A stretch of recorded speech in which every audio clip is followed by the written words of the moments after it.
Bruce Lee wasn't just one of the greatest martial artists of all time. Pound for pound, he might also be one of the greatest athletes. And no technique shows that off quite as well as his legendary one-inch punch. From just a finger length away, Lee could produce an impact that just didn't seem humanly possible. Visually, it's like watching a batter turn a bunt into a home run. In a move that lasts about as long as a flash of lightning, Lee could generate between 230 and 470 pounds of force. That's like taking a direct shot on a knee strike from a 185-pound UFC fighter. And the secret to Lee's technique starts with his stance. Check out how he aligns his body. His hips and shoulders are turned, which creates a direct path from his back foot into his target.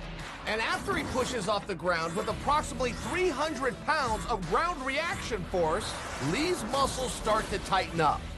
Now, in a more typical punch, or even a quarterback's throwing motion, ground reaction force is used to help unwind the body around a pivot point.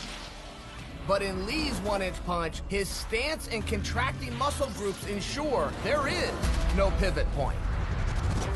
And like a Newton's cradle, transferring energy between its spheres, this maximizes the energy transfer from Lee's back foot to his fist. On a Newton's cradle, if there's too much space between the balls or they collide at different angles, energy is lost. And this is why Lee's one-inch punch is so devastating. After pushing off the ground, his rapidly tightening muscle groups become the middle three balls, and his opponent becomes the last one. And the timing required to optimize this energy transfer is basically superhuman. Studies show the coordination and force on techniques like this are directly related to the amount of white matter in the brain. This tissue relays information between different cortical regions at speeds of more than 250 miles per hour. The more white matter in the brain, the better that info gets relayed.